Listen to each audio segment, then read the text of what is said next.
Hello guys, this is रतन। पिछले 2-3 दिन से बहुत ज़्यादा हलचल मची हुई है कनाडा के अपडेट्स को लेके, कनाडा वीज़ा के अपडेट्स को लेके। तो आज हम उस बारे में डिस्कस करेंगे कि क्या क्या चेंजेस किए हैं गवर्नमेंट ऑफ कनाडा ने। सबसे मेजर चेंज, और इनमें हम बात करेंगे पॉजिटिव एंड नेगेटिव दोनों चेंजेस के बारे में।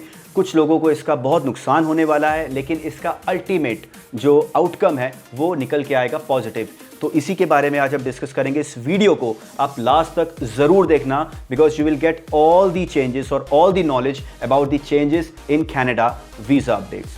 ओके, सो सबसे पहला जो चेंज किया है गवर्नमेंट ऑफ कनाडा ने, पहले आप अंडर ग्रेजुएट या ग्रेजुएट सर्टिफिकेट या पोस्ट ग्रेजुएट डिप्लोमा में आप अपना स्पाउस ओपन वर्क परमिट ले सकते थे, लेकिन अब सितंबर 24 से ये नहीं हो पाएगा। गवर्नमेंट ने इस पे कैप लगा दिया है, बैन कर दिया है फॉर द नेक्स्ट 2 ईयर्स। तो अगर आप मास्टर्स या पीएचडी कोर्स के लिए अप्लाई कर रहे हो, सिर्फ उसी केस में आप अपने स्पाउस को अपने साथ ओपन वर्क परमिट पे लेके जा सकते हो। एक और प्रॉब्लम बहुत ज़्यादा हो रही थी कनाडा में, हम लोग सुन रहे थे जॉब्स नहीं मिल रहे हैं, बहुत स्ट्रगल स्टूडेंट्स कर रहे हैं। उसका मेजर रीज़न ये था, कनाडा ने मैसिव वीज़ास दिए थे स्टूडेंट्स को, तो जिसकी वजह से कैप लगा दिया है आने वाले 2 सालों तक। तो इसमें हुआ क्या था कि कुछ पब्लिक एंड प्राइवेट कॉलेजेस की पार्टनरशिप थी। उस पार्टनरशिप के चलते स्टूडेंट्स उन कॉलेजेस में एडमिशन लेते थे, एक ही एरिया में आते थे, और उस एरिया में रश बहुत ज़्यादा बढ़ जाता था, जिसकी वजह से उनको जॉब के लिए स्ट्रगल करना पड़ता था। अब मैं आपको कुछ कॉलेजेस के नाम ले रहा हूँ, एक लिस्ट भी मैं आपके सामने रखूँगा apart from all these names, तो एक बार आप उसको चेक कर लीजिएगा। इन कॉलेजेस में अगर अब आप एडमिशन लेते हो तो आपको पोस्ट ग्रेजुएट वर्क परमिट नहीं मिलेगा। मैं कुछ एग्जांपल्स आपको दे रहा हूँ। नॉर्दर्न कॉलेज प्योरोस, इसमें अगर आप लेते हो तो आपको वर्क परमिट नहीं मिलेगा। उसके अलावा लॉयलिस्ट कॉलेज का जो टोरंटो कैंपस है उसमें नहीं मिलेगा। नायग्रा कॉलेज टी सॉम के नाम से चलता था, टोरंटो स्कूल ऑफ मैनेजमेंट के कोलैबोरेशन के साथ, इसमें भी आपको नहीं मिलेगा। उसके साथ में इन कॉलेजेस के नाम मैंने आपको लिस्ट में भेज दिए हैं। इन सब कॉलेजेस में आपको पोस्ट ग्रेजुएट वर्क परमिट अब नहीं मिलेगा।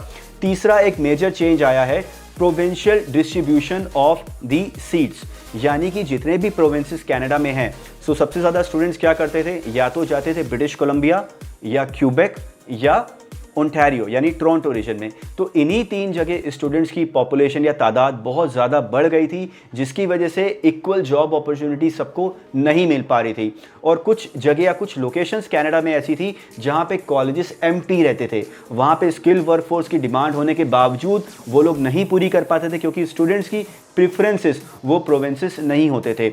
अब अगर आप एडमिशन लेते हो किसी भी डिप्लोमा प्रोग्राम में, पोस्ट ग्रेजुएशन डिप्लोमा प्रोग्राम में या अंडर ग्रेजुएट डिप्लोमा प्रोग्राम में, इन तीनों प्रोग्राम्स के लिए आपको उस प्रोविंस का लेटर सबमिट करना पड़ेगा। इसके बिना आप अपना वीज़ा फाइल नहीं कर सकते हो।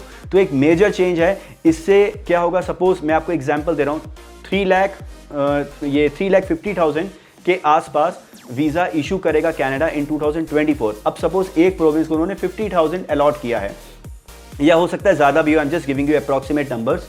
तो उस एक प्रोविंस में जितना भी नंबर्स या कोटा अलॉट हुआ है, आपको उस कोटे के हिसाब से ही वहाँ का लेटर दिया जाएगा, और अगर आप उसमें फिट होते हो तभी आपका वीज़ा फाइल हो पाएगा, नहीं तो आपको नेक्स्ट इनटेक के लिए वेट करना पड़ेगा या आपको अपने एडमिशन को डेफर कराना पड़ेगा। तो इन सब रीजंस की वजह से बहुत सारे बेनिफिट्स उन स्टूडेंट्स को होने वाले हैं जो पहली बार तो अब उसमें डिज़र्विंग कैंडिडेट ही जा पाएंगे, अनडिज़र्विंग लोग नहीं जा पाएंगे। और सेकंड, कैप लगने की वजह से स्किल्ड वर्कफोर्स ही कनाडा को मिल पाएगा।